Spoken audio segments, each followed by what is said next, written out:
listening to Inside the Rings, your ultimate podcast destination for everything related to the Olympic movement. Here's your host, my dad, John Hawkins.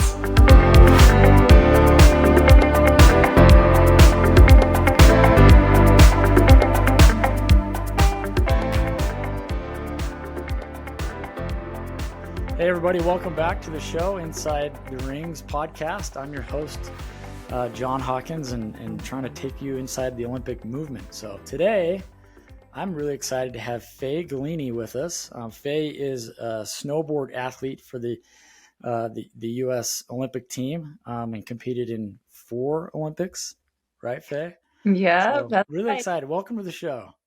Thank you. I'm very excited to be here and always excited to talk all things Olympics. Yeah, for sure. So, well, let's start with your early beginnings. You grew up in Salt Lake area. I think I read that you joined the snowboard team when you were Mm-hmm. pretty young, right? Yeah. Tell us what got you into snowboarding in the first place.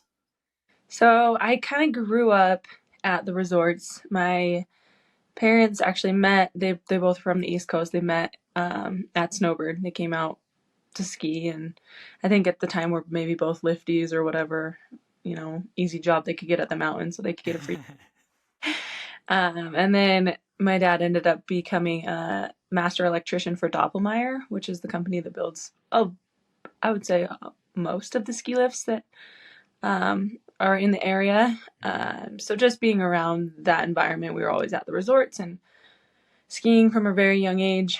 I'm actually the youngest of 5. And so we all started skiing super young, like 2 or 3 years old.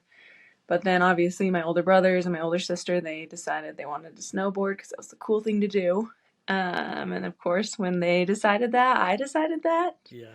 I remember my dad didn't let me for a while because he's like, I'm not going to waste my time on the mountain towing you across all the cat tracks while you're hopping and pushing and skipping or whatever. And so he didn't let me start until I was 8. And at the time, that was still quite young. Yeah. So I started when I was 8, and then I was awful, and I actually hated it. I was like, spend the whole time on my butt. I couldn't go anywhere, exactly like my dad had thought. I was always like having to take one foot out and scoot around, and I was afraid of toe side turns. And but then my best friend, we grew up next door to each other. He was 2 years younger than me, and he started snowboarding as well, and he progressed so fast. Wow. And I was way too competitive with him. So I was like, if he's doing this good, I have to do this good. And so he was turning. So I was like, I'm so scared of it, but I'm going to do it. And before I knew it, everything came together, and it was really fun once I figured it out. And then he and I together actually joined that snowboard team probably a couple years later, maybe when I was 10 years old. Okay. And then everything just kind of took off from there. I don't know if it was as quick as 10 years old, but I mean, I was probably competing by age, maybe I was competing by age 10, if not by 12. And then we kind of traveled locally. I think we would go to Jackson Hole, Grand Targhee, Sun Valley. Obviously the stuff around here, Park City. Yeah. For our little competitions, and before long, those competitions were on the East Coast, and then they were international, and then everything just took off quickly. At the age of 14, I moved to Colorado. They had opened a school. It was the Vail Ski and Snowboard Academy. Oh, interesting. And it was the first public funded ski academy. So it was free. You just had to be a part of their ski program there. And so, of course, that was the first and only one that we could afford. Oh, sure. And then my dad and one of his friends from school actually lived in the valley. And so I went and lived with them, and then I went and attended this school. And that's when things got very competitive, and I started competing in higher level events. And actually, when you're racing border cross, you can't do so until age 15, because it's an open class racing, so you're racing adults. Oh, and just size wise, it's dangerous if you're a lot smaller.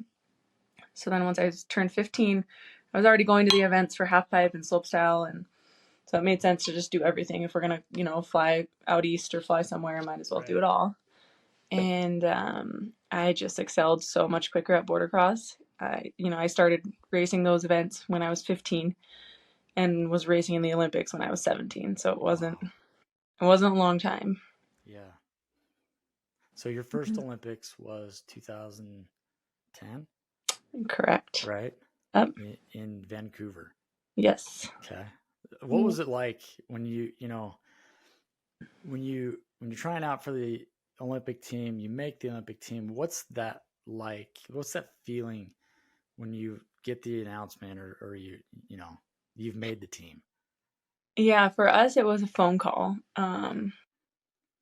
Because we knew where you measure up. Like, I knew at the time I had the second best results for women.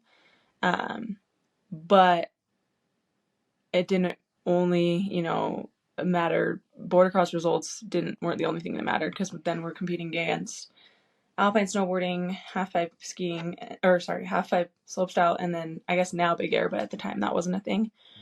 So it depended on, how they allocated the spots, depended on how everyone in other disciplines were doing, So if border cross was the very bottom of the list, if we had the weakest results and least likely to obtain medals, then they could choose to send one female or even none.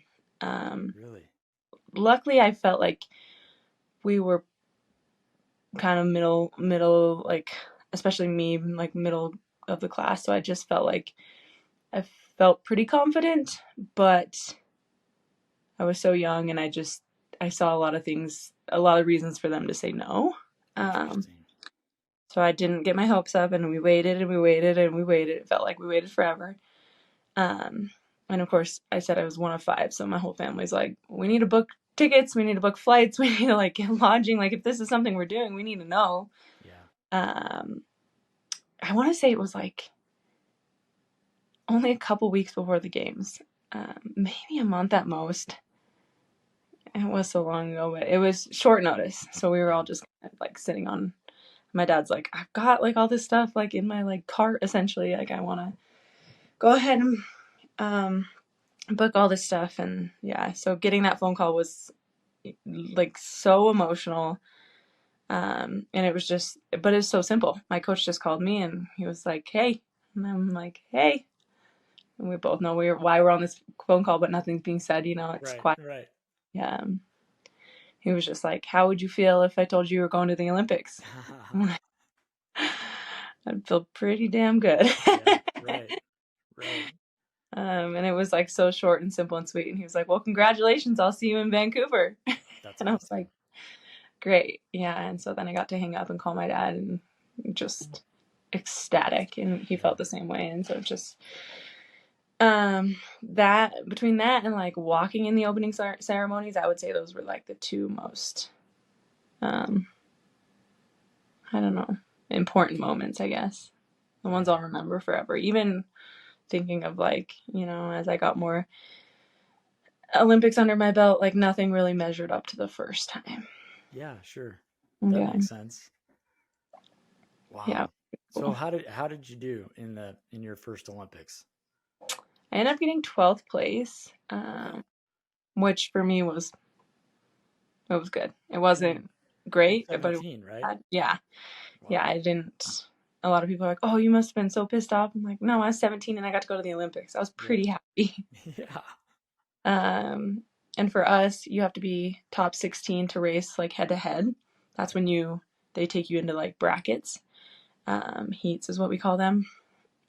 So I was like really happy I got to race heats, because, a lot of people went out there and they got to do time trials, which is where you go down the course alone and then they seat you. But if you are 17th through whatever place, 35th, you don't get to actually race head to head. And I was just excited to get to be a part of that and actually, border cross, because going down the course alone isn't border cross. Right. Yeah. Yeah.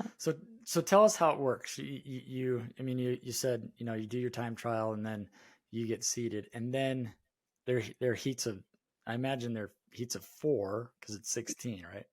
Yeah, there's, for a long time, and various events, they would push heats of 6. Okay.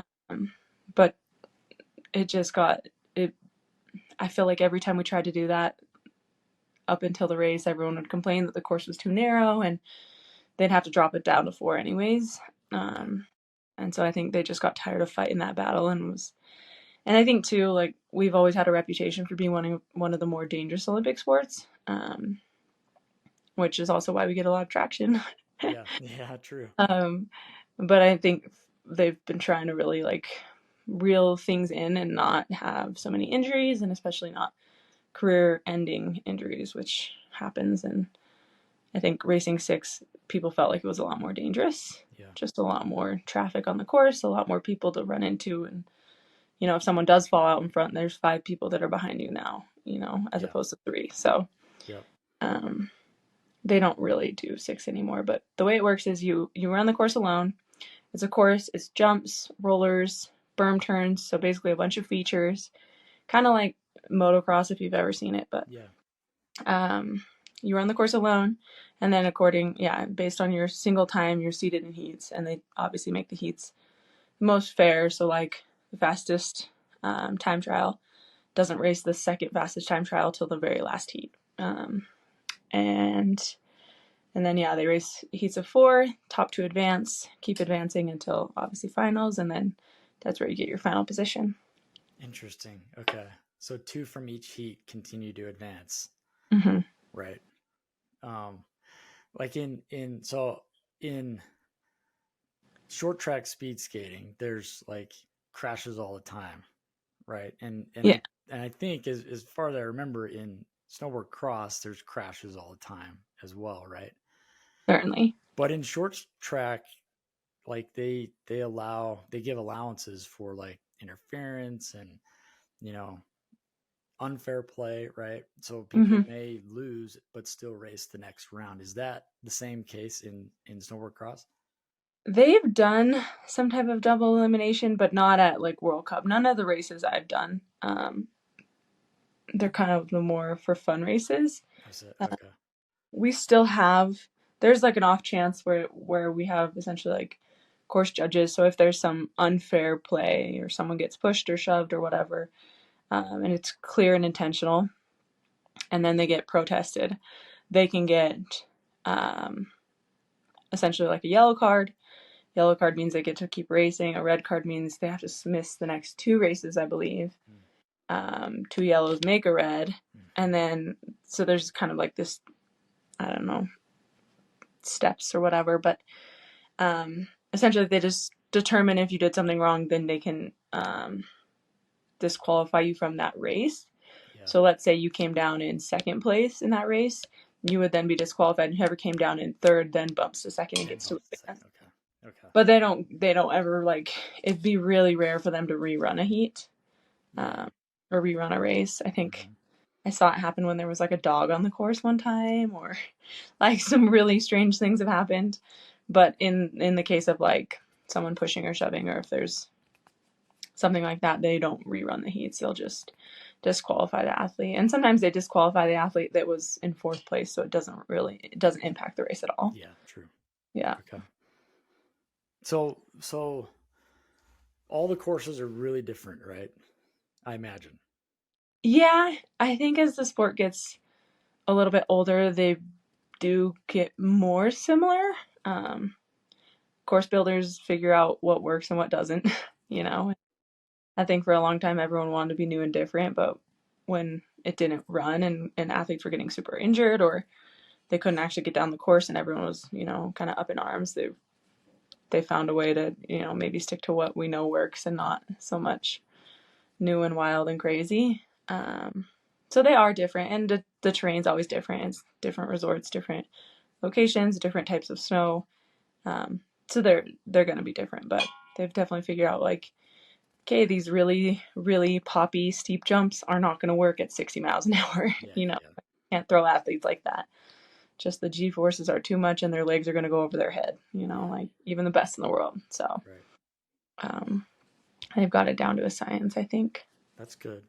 Yeah. So when you're prepping for a race, I mean, how many I mean, you do a test run, but how many runs before the test run do you get to kind of scout out the best line down the, Not a lot. I would say standard is like as little as 2, as many as like 4 or 5. really? That Yeah, isn't a lot. no, it's not. You generally get like a 2-hour training window. But between like riding the lift up, you also like, for us, we get our boards teched in between every single run because you don't want to train like you want to train like you're going to race. So you want your equipment to be as fast as it can be so that you're not, setting yourself up for failure and you're not hitting these features way slower. And then come race day, you're like, whoa, I was not ready for that. Or I didn't do the right move with my legs because I thought I was going to be slower or whatever. So between like going around, taking the lift up, getting your board worked on, talking to your coaches, watching video. We have a cool like instant replay video system. So we actually have iPads at the top of the course. Mm-hmm. We can play back like quickly what, our runs. Between all of that, like it takes time. And so you really, only get like, I would say standard is like 3 to 4 runs. Interesting. Mm-hmm. So do you, yeah, okay. I mean, I was going to ask, like, how do you visualize the course? I imagine you like go through it in your head as you're Yeah. prepping for the next, run down the track. But how do you do that? Honestly, I got a lot worse at it throughout my career. I think when you're like young, every course is so big and so intimidating, and it's so easy to remember every single feature. Yeah. Because you're like, oh, that's that huge jump or that like scary, like super chattery toe side turn that like, you're going into 100 miles an hour or whatever. So I felt like it was really easy for me early on. By the end of my career, I felt like brain dead. I'm like, I don't remember how many turns are on this course. But, I also, it all was so second nature, and it was without even thinking about the fastest line, you almost always took it, without even like studying stuff. Like by the end of my career, it was just like, you've done it a million times and you're so good, like, I mean, even thinking back to like, we get 3 or 4 runs on a course. Early in my career, I'd be lucky to get 1 because I would fall. I would fall at the top. Oh shoot, I got to go back up. Then I would fall in the middle. Oh shoot, I still haven't run the whole course. And then I would fall at the end. So I would like chatter out or something. And a lot of things or the big thing with border cross is you kind of need all the speed you can because they're built to be like, throw all the speed you can at them. Yeah. So if you have like any big mess ups, you can't finish the course. Yeah. You're just going to come up short. You're going to, I don't know, blow your ACL or whatever. Yeah. So, and then by the end of my career, I could run any course first run, top to bottom, So it's just different strengths for different times. The other thing is we really did take advantage of video. And so, I might have taken the line all day and I'd watch my video at the top of the course and try to like make adjustments, but I can't see everything and I don't have the time to see everything. So our coaches then, they're watching all the other athletes. They know their times. You wear a transponder on your leg. So even in training, we have training times. So we know who was fast. Like the clock doesn't lie. Right. And then, at the end of the day, the coaches would go home, look at who is fast, review video. So they're not just videoing us, they're videoing probably the top 20 to 30% of the field. And then they would figure out why they were so fast and what they did that we didn't or whatever. And then we would all go to video review together and then they could, show us those things. At one point we used a technology that would, I think it was called Dartfish. I don't know if it's like, if it was ever even really like a real technology or if I don't know, we got our hands on something, but you could take 2 videos of 2 different athletes and overlay them. Okay. So you could essentially race head to head just in like training runs and see like at what point they pulled ahead and what they did at that point to pull ahead, which was really fun. It was a really cool technology, but that was something that could only be done for like 10 seconds of the course. You couldn't go top to bottom. It was just too much variation, I guess. I see. Okay. It's all fascinating. Like, as I've talked to other people, the lead up to the race it's big, right? You spend hours and hours and hours, and then you go down this this course and it's, a minute and a half, 2 minutes, 3 minutes, right? And you're done, right? Or you Mhm. move on, you're done with that part of it and you move on to the next one. So it's always fascinating to me to ask, how did you prepare for that, right? And there's always a variable when other people are right next to you as well. Yeah, no, uh, it's all of it's kind of a wild card. You don't really know what you're gonna get, and I mean, at some point, the other athletes better, and they're a little bit more predictable, but they're sometimes what you can predict is that they're out of control. I'm Yeah. like, oh man, I'm racing her. Like, Mm-hmm. she's fast and out of control. Like, she's the worst person to race up against because, if someone's slow and out of control, that's fine. They're out the back. Right. But when someone's fast and out of control, who knows what's going to happen out there? Right. Right. They may crash and you're not seeing Yeah. them until you come up right on them, right? So Yeah, or they may take you out. yeah. Yeah. Yeah, I always felt like that was the most interesting thing just about the Olympics in general. And some sports are different than ours, but for us, it was like we're primarily in Europe. We're on in the middle of the night. We're not on NBC a lot of the times. Like, obviously, our TV rights changed a lot over my career, Mm-hmm. but we weren't super popular because of that. Like, we didn't have like big U.S. sponsors because no one saw us on TV. Yeah. And so, you dedicate your whole life, 10 years, whatever, to this one sport, and you work your butt off, and it's everything. You sacrifice everything. You give everything to it, and no one cares except for this one day every 4 years, Mm-hmm. and then the whole world cares. And then everybody cares. Yeah. And that's the most wild thing that, like, and I mean, for me, I wasn't ever there for other people to care. And honestly, that was probably my like downfall with the Olympics, is that it felt weird to share something that I almost felt like was close and intimate to me Mm-hmm. with everyone The world. I've ever crossed paths with, Yeah. like people I went to kindergarten with now cared what I was doing that day, and what everyone's watching. And that felt weird to share with everyone because, yeah, the highs are high, but the lows are low. And like, I would say that was like the hardest part of the games for me, was having to like share, Interesting. Yeah. Yeah, strange, right? It's an interesting perspective, but I totally get what you're saying. There Yeah. are those special moments that you don't want to share with anybody. And Well, and I think too, like, when I'm talking about that, I'm more talking about my failures. Like, oh yeah. I never did get an Olympic medal, and I felt like I should have. But yeah, I had a really bad one in 2018. I thought I was gonna like win. I was like, there's no way I'm not at least gonna get a podium. I've been like so consistent.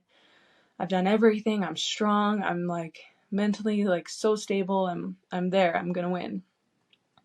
And I like did my time trial, and I think I time trialed like third, which was big for me because I was always a bad time trialer. Interesting. Not bad, but I was really light, and on specific courses, like, I just knew I wasn't going to get a fast time. Like, I knew I'd qualify, but my strengths were always in heats. Like, I knew how to use my size to my advantage. Like, I was quick in all the active areas, and when I needed to, I would draft and make passes at the right time. Yeah. Too early's not good because then I'm going to get passed back. Mm-hmm. And obviously I need to get it done before the finish line. So I was smart, I would say, was one of my like probably strong points when it came to racing. So I never time trialed that great. So when I did get third in that like course where I didn't expect to do well on time trial, I was like, this is it. You guys are done. And I don't know what happened. In my very first heat, I fell out of the start gate. Oh no. And it was over. Yeah. And it was just like, oh, so frustrating and so heartbreaking, and like all the things that you would imagine, but then to have to like share, I'm like, ugh, Yeah. no one cares what I do ever. And then the one time, and then even just like the messages, and everyone was so sweet because everyone understands like how much it sucks. Yeah. But I just didn't want the messages either. I just didn't want to talk about it, Yeah. Oh well. Yeah. No, Yeah. I mean, there are those, it is agony, right? Defeat Mm-hmm. is agony. That saying is correct. Mm-hmm. So, um, talk to me about, so you tore your ACL and your meniscus, right? Yeah, and then I had a procedure called OATS. So I had a Okay. few different knee surgeries, What's which the recovery time like for you as a snow athlete? I don't know. I think it's like 9 months. It depends on the surgery. It depends on a lot of things. You can change the recovery time based on the Olympics or whatever, like Interesting. Yeah. willing to risk more to go to the games or some other big event. But mine, I always got lucky where I actually had my biggest knee injury right before that 2018 Olympics, maybe 2 months before. And I was lucky to have the choice to push off surgery. So I was, here, take some anti-inflammatories. Let's do needling, dry needling. Let's do a bunch of physio, and let's race. Yeah. But, not a lot of people are that lucky. And then same with like my ACL, I think was at the very end of the season. So it wasn't like I could do like a good healthy recovery and be back for the following season. No problem. So I always had and honestly, in general, I feel like I was lucky with injuries to have like a 14-year career and have, like 2 surgeries and a couple broken bones is pretty minor. Yeah. You know, That's incredible, actually. I would say a lot of my competition has had like upwards of like 7 surgeries and Wow. yeah. So I felt like I was pretty lucky when it came to injuries, and even now I'm like, being almost 33 years old, I feel okay. I feel pretty good. Good. That's great. Yeah. That's Yeah. awesome. Okay, so during your competitive years, what did a typical training day look like for you? Busy. Busy. If we were here like in Park City training, it would just be, a few hours in the gym in the morning, lunch or whatever we decided to do for lunch. But a lot of times we would do like our dietitian would cook the meals there, so we would have lunch there as a team. We would do like a team bike ride or like neurocognitive training, kind of like a lot of the slack line, catching a ball, wearing like an eye mask, kind of like just how do you focus on one thing when you've got a million things going on in your peripherals, which is bordercross. Yeah, yeah. A lot of that. We actually had a like synthetic start gate, so we could practice our starts. It wasn't head to head, so it was just like one single gate, and then we had a bunch of metrics, so it could tell us like our forces coming out of the gate, obviously our time on the course, so we would put a little like timer at the end, and then we could also watch video to see like, okay, this one was faster than this one. Why was this faster? How do we recreate that? Is this always going to be consistent like on snow, or is this specific to this start gate? And we could kind of tweak it. There was like this movable roller, so we could put that like closer to the start gate or further away, and I think we could add 2 other rollers, so it wasn't like you could really modify it a ton, but enough to make it different. And then like maybe do like an A1 or some like smaller recovery session, and then be done. But then on hill, it was like we wake up, we do like a team warm up, we're on hill for however long. We were really good about like quality, not quantity. There's no reason to train poorly. Right, right. We don't want to just that way, right? Exactly. Yeah. So a lot of our like on hill training days were not ridiculously long, and that was fine because even our big race days were not ridiculously long. Like you're exhausted, you're completely cashed because every single run you're giving it 110%, but like I would say like a good training day of like going is like 2-3 hours, and then you're off hill. Yeah. And then we would do like some type of recovery, or like a lot of times like in Sauce Faye we would do like volleyball or like swimming or whatever, and then like a team recovery or like a team activity. Cool. So it doesn't seem like a ton, but it always felt like we were busy from like, right when we woke up to like dinner, and didn't feel like we had a lot of time. And now after like not being out of sport for like a year and a half, I'm like, I just actually have so much less energy. Interesting. Yeah. You know, like just working so hard so much, I think your body just energy breeds energy. Used energy breeds energy. So and now I'm like, if I sit at my computer all day at work, I'm like, I'm so much more exhausted than if I'm training, 6 hours a day, 7 hours a day. Yeah. I felt so much. Yeah, no, I'm exhausted when I get home from work too. So all I do is sit at a computer. So, okay, tell me, what do you feel like your greatest accomplishment, triumph is over your career? I don't know.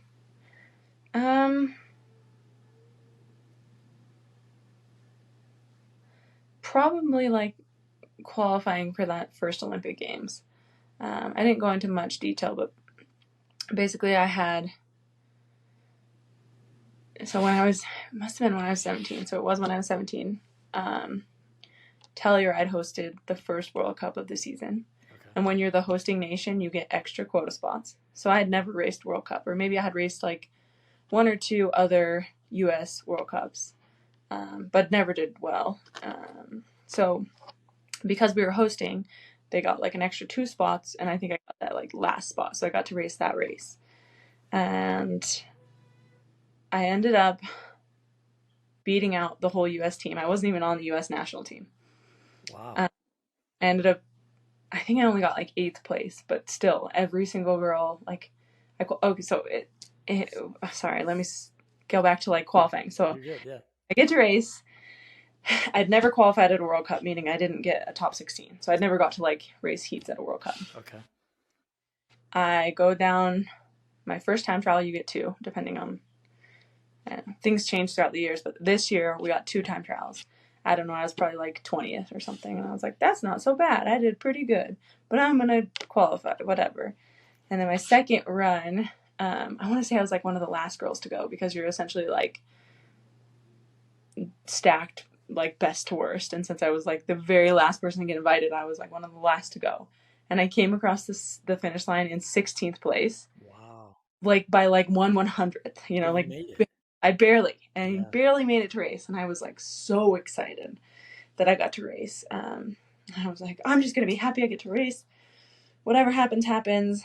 And so my first race, and the only other U.S. female to qualify was Lindsay Jacobellis, who was like the top dog at the time. And of course, I end up in her heat. And I'm like, obviously she's going to whoop my butt, like I have no business here. And we start racing, and I think for the majority of the course, I'm in 3rd place. And I'm like, I'm not in last. This is so cool. I'm not in last. This is so cool. And I'm kind of like following Lindsay and the other girl, and they're kind of like battling. And then they both eat it. And I'm like, oh no. And I just like scoot around them, and I win the heat. And I'm like, oh my gosh, I get to keep going. So here I am, like lucky to even get invited to the race. And then I end up getting 8th place, which at the time I thought I would, get some 25th or something. So then because of that 8th place, and only because of that 8th place, I got to go to the Olympic qualifiers. So without that place, I wouldn't have gotten to go to the Olympic qualifiers, which were all in Europe. So I got to then go race all the European races. And even then was like, I'm just so excited to be, involved, and to get to like say that I got to go to the Olympic qualifiers. Like that is so huge. Yeah. And I kind of like, I didn't believe in myself a ton yet at that point, but I was good enough, I really was. And I just didn't know it yet.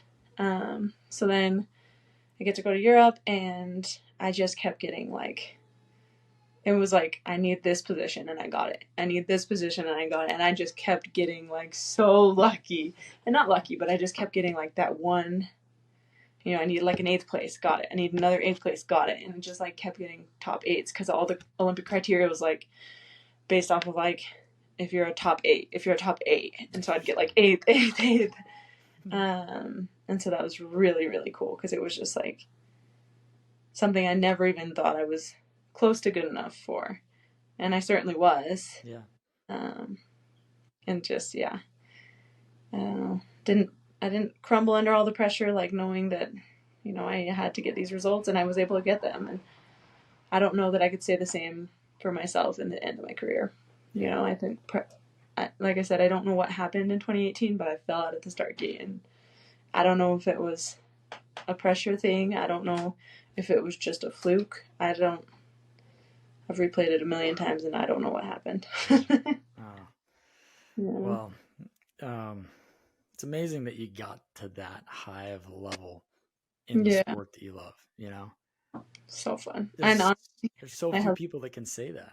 Oh, yeah. And it's so challenging and so rewarding. And by the end of my career, I was so exhausted of just like, it is exhausting trying to be the best every single day. Yeah. And the guilt of like, you know, like from a young age, like not being able to go out with friends and not being able to do this or that. And then if I did, the guilt that I would feel, or the like, yeah, just the pressure and the guilt. They felt like so much by the very end of my career. And it just felt like, I just want to breathe and I don't want to have this pressure anymore. And I love this sport so much, but I'm not going to do it half-assed. Mm-hmm. And I've given all I have to give. You know, I'm so run down and so exhausted. But now, talking to my husband, like even last night, I'm like, the Olympics are in like 14 months. Yeah. Should I go race? I love it. And I'm serious. I think if we could figure out a way to make it work, like with the baby. Yeah. I think I would. That'd be awesome. I miss it so much. It is so fun. Yeah. And now after like some time off, I'm like, I've got fire again. Yeah. I think. I don't know. We'll see. Well, we'll be cheering for you either way. So you kind of answered my next question, but like, how involved are you in that snowboarding community today? I want to be more involved than I am. Okay. Like early, as I started to step away, I was doing a lot in the sport, you know, just like in every ambassador program and like everywhere I had like any power, I tried to be involved and advocate for, you know, my sport and my teammates and the athletes. And I thought I wanted to coach. And honestly, I still do think I want to coach, but I only really would coach at a very high level. Yeah. And unfortunately, I guess you can't just start there. True. You gotta start somewhere, right? And exactly. Yeah.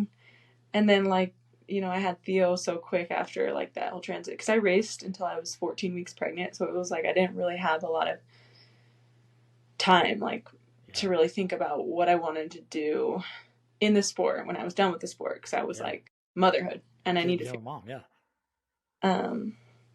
And I think I did need a little space too. But I've been hanging out with a lot of my friends that are still on the team and some that are retired. And I think our sport needs a lot of help right now. We had so much turnover in the past 4 years, and a lot of people suffered from it, especially the athletes. And I just worry about the future of our sport, especially our U.S. team, if we don't buckle down and sort it out. So I think I need to find a way to get more involved, especially if I'm not going to go back to racing. Yeah, I have a lot to offer. And yeah. You know, so now you're, we'll call it semi-retired. Okay, let's call it that. Yeah, let's call it semi-retired. Call it busy. I'm just busy right now. Yeah. What else are you up to in your life? You mentioned you had you're working every day at a computer. Yeah. Hardly working every day. I'm working sometimes. Okay. I'm primarily a stay-at-home mom right now, and awesome. I think that's probably what I should just stick to. But then, I get the guilt of I need to do more, and then when I do more, I'm like, I hate this, and I want to be with my kid. He's so fun, and he's only going to be small once, and he loves skiing and snowboarding. He's so fun. That's awesome. But yeah, so I'm working very part-time in tax. I got my master's in accounting back in 2021, I think. Okay. And I've been working in tax for a few years, and it's okay. Yeah. It's okay. My dad was an accountant, so I know what you're saying. I feel like everybody says that. Everybody's like, my dad was an accountant, and he thinks accountants are weird. And I'm like, they are weird. They're all weird. Oh, they're great people, but and I like the puzzle of it. I feel pretty good at it, like confident, so I don't feel like, I don't know, starting a new job, you're just like constantly like struggling and doubting yourself and like the whole imposter syndrome. And so tax is nice that I do feel like I understand it, but I feel that way. Not snowboarding. Doing this podcast. That's what you were saying when we. As an imposter, When we had met. Oh no, the podcast I thought was exciting. No, I love doing it, but I definitely feel like, do I belong in this? Am I qualified to talk to Faye? You know what I mean? Oh my God, stop. But it's fun, and I love the Olympic movement, and so that's why I started it, and I just get to meet people and ask them questions. It's fun. Yeah, certainly. I'm excited that we are getting the games back, and when you talk about like, my involvement in the sport now, I'm like, I really want that to go up because I want to be involved. A lot when we're right here on home soil. Yeah, home snow, right? Home snow, baby. So yeah, awesome. What advice would you give to aspiring Olympic athletes? I always said just have fun. Like, I just watched so many athletes throughout their career let the competition just like destroy them, and to me that's not what the Olympics is about. It's about representing your country, and it's about like showing what you're made of and how good you really are. But people just let it destroy them, And I think all of us got into the sport at the very adolescence, or like at the very beginning, because we loved it and it was fun and we wanted to have fun. Mm-hmm. And so people lose sight of that when they think like Olympics, it's just a job and it's just a career and it's just a grind. Yeah. But I think some of the most successful athletes, success meaning like results, but also just happy. Like most successful athletes were the happiest ones. Yeah. Ones that were having fun, enjoying it every single day, playing with it, and then they always ended up like excelling. Like laugh their way to the top of the podium. And I think that there's something to be said about just keeping it fun. That's awesome. I love that advice. I often say to my kids, if we're not having fun, it's not worth it. Right? It's not. Let's have some fun. Yeah. Well, Faye, thanks so much for your time. We appreciate you coming on and hearing your story and being inspired. That was fun. It's been a minute since I've talked about it, so I'm glad that we got together and did this. Well, good. Well, we'll sign off for now, but thanks again, and go fight win, I guess. Thanks. Thank you for listening to this episode of Inside the Rings. We encourage you to rate and share the podcast. And if there is any topic you would like us to cover, leave us a comment. See you next time.